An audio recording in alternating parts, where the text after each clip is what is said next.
Praise the Lord. एक बार फिर से रैप्चर रेडी चैनल में आपका स्वागत है, जहां पे हम बाइबल की प्रोफेसी और प्रभु यीशु मसीह के आगमन और अपने आप को रैप्चर की तैयारी के बारे में अध्ययन करते हैं।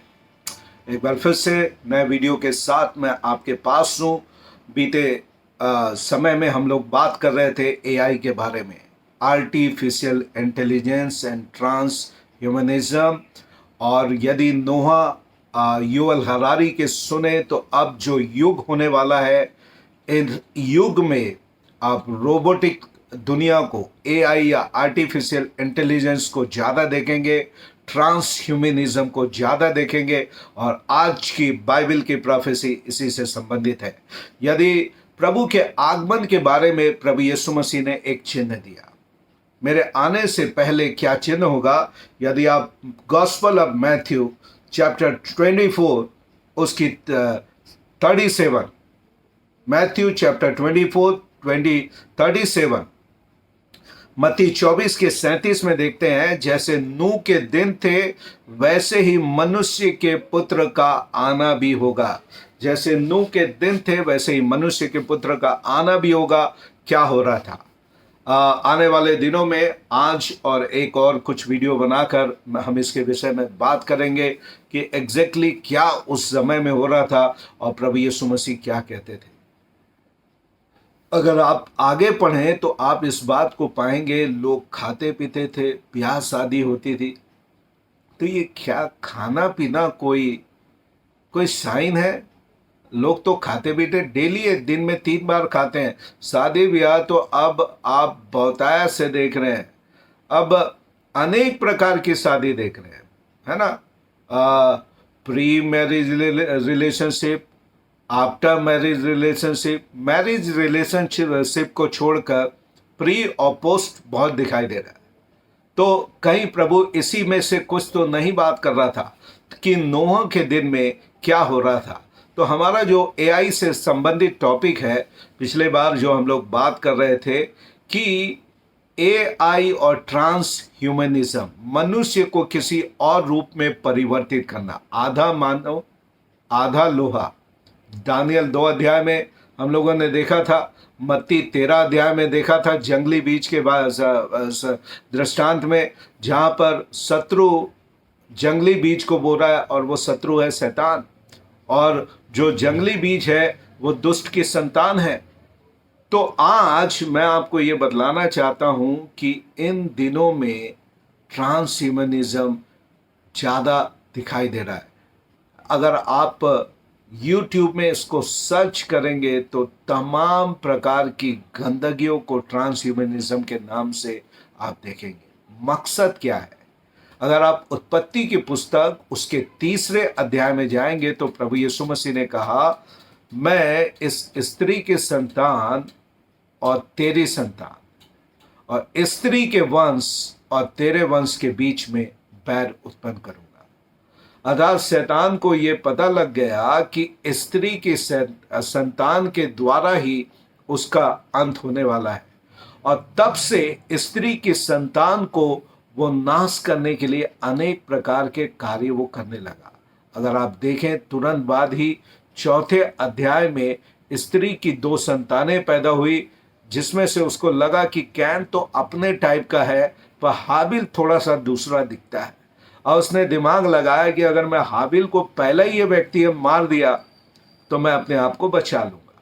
और उसके स्त्री के संतान, अर्थात ये भविष्यवाणी प्रभु यीशु मसीह के लिए थी, उसको पैदा होने के पहले ही, काम करने के पहले ही मैं खत्म कर दूंगा। और इस तरीके से उसने कैन के द्वारा हाबिल की हत्या करा लिया। फिर उसके बाद अगर आप देखेंगे तो थ्रू आउट द हिस्ट्री, पूरे ओल्ड टेस्टमेंट में वो किसी न किसी तरीके से वो उसको खत्म करने लगा। 6वें अध्याय में हम इस बात को पढ़ते हैं जो नूह के दिनों में हुआ। 6वें अध्याय में लिखता है, जो कुछ मनुष्य के मन में उत्पन्न होता था वो बुरा ही उत्पन्न होता था। और उन दिनों में जब परमेश्वर के पुत्रों ने इंसान की पुत्रियों को देखा तो उनसे ब्याह शादी कर लिए। ये वो शादी की बात कर रही है, 2 अलग जेनेटिक व्यू की, 2 अलग जीन्स जब शादी किए, मैरिज किए, तो उनकी संतानें जो पैदा होने लगी वो दैत्य पैदा होने लगी, नफिलिम पैदा होने लगे, आदि मानव पैदा होने लगे। और ये परमेश्वर वहां पे बात कर रहा है। और उसने स्वर्गदूत के डीएनए और स्त्री के डीएनए को मिक्स कर दिया। और उसके बारे में बाइबल में लिखा हुआ है कि व्यवस्था विवरण में कि किसी व्यक्ति का अगर डीएनए बदल जाए तो उसका उद्धार नहीं हो सकता, स्वर्गदूतों का उद्धार नहीं है।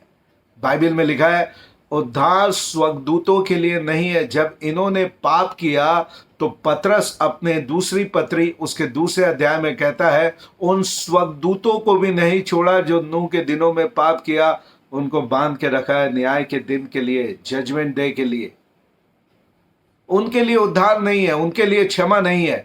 तो शैतान ने स्वर्गदूत और स्त्रियों के द्वारा जो दैत्य पैदा किए, दे वर नॉट द ह्यूमन, वो परमेश्वर के डीएनए से बने हुए लोग नहीं थे।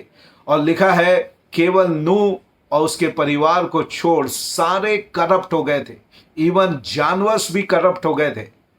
जानवरों के साथ इन दैत्यों ने गलत व्यवहार करने लगे और उनके द्वारा भी आधे जानवर आधे इंसान पैदा होने लगे, जिनके चित्र आपको दिखाई देते हैं। दैत्य पैदा होने लगे और पूरी तरह की गंदगी वहां पे भर गई थी। मैं आने वाले वीडियोस में आपको ये गंदगियों को आज होता हुआ दिखाऊंगा, जो सिग्नल है कि प्रभु यीशु मसीह, जो उन्होंने मत्ती 24:37 में कहा कि जैसे नूह के दिनों में हुआ था, मेरे आगमन के समय भी होगा, और आज ये हो रहा है। क्या मकसद था? प्रभु यीशु मसीह के पहले आगमन को रोकने के लिए उत्पत्ति 6वें अध्याय में शैतान ने डीएनए को चेंज कर दिया। आज शैतान ने ग्लोबल रिसेट के द्वारा, ग्रेट रिसेट के द्वारा, world economic forum, WEF, world economic forum, जिसके द्वारा ग्रेट रिसेट की बात आप लोगों ने सुना होगा कि 2020 से लेकर 30 के बीच में 10 साल में ये परिवर्तन को करेंगे। पहले ये एजेंडा 21 था, परंतु परमेश्वर ने इसको चेंज किया और अब ये ह्यूमन डीएनए को छेड़छाड़ करने के लिए आज जेनेटिकली मनुष्य को मॉडिफाई कर रहे हैं। आप इस बात को याद रखिए कि मनुष्य के शरीर में कोई ऐसा जेनेटिक चीज डालने की अनुमति प्रभु ने नहीं दिया है। आज के साइंटिस्ट दानियल 12 अध्याय उसकी 4 आयत के अनुसार ज्ञान बढ़ जाएगा। बाइबल लिखता है अंत के समय में ज्ञान बहुत बढ़ जाएगा, और आज ज्ञान बहुत बढ़ गया है। और आज मनुष्यों के अंदर के डीएनए को छेड़छाड़ करने की बात कर रहे हैं। न्यूरालिंक अंदर में मशीन लगाने की बात कर रहा है। और इसलिए आज मेरे और आपको सावधान रहने की जरूरत है कि आपके शरीर के अंदर क्या जाने वाला है। इस बात के लिए आपको सावधान रहना है। और आज प्रभु मेरे और आपसे कह रहा है कि हम इन बातों से सावधान रहकर प्रभु की ओर, उसके आगमन की ओर देखें कि प्रभु का आगमन निकट आ चुका है।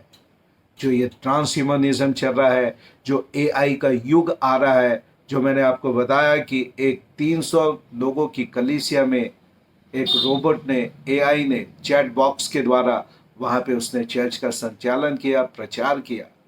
अब कैथलिक चर्च में एक रोबोटिक पास्टर को रखने की बात कर रही है। आज अगर आप देखें कई जगहों में बच्चा जब पैदा होगा तो उसको बताया नहीं जाएगा कि वो लड़का है या लड़की है। जब वो 11 साल का होगा वो डिसाइड करेगा कि वो लड़का रहना चाहता है, लड़की रहना चाहता है, या वो इन बिटवीन बन के रहना चाहता है। Nobody will tell him कि he is a boy or a girl or he is in between. He himself will decide. वो अपना खुद डिसीजन लेगा कि वो, ये नूह के समय की बातें आज मेरे और आपके समय में आ रही है।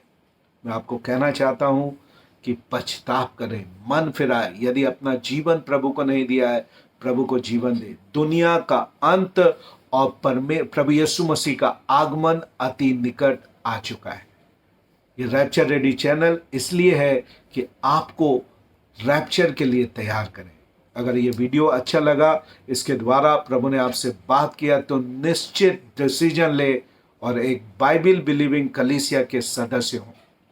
और जरूर इस वीडियो को अपने दोस्तों को, अपने परिवार के रिश्तेदारों को, अपने कलीसिया के मेंबर्स को शेयर करें कि वे भी आपके जैसे प्रभु के आगमन के लिए अपने आप को तैयार करें।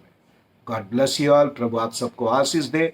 चैनल को जरूर सब्सक्राइब करें और शेयर करें कि ज़्यादा से ज़्यादा लोग प्रभु के आगमन और रैप्चर के लिए अपने आप को तैयार करें। God bless you all.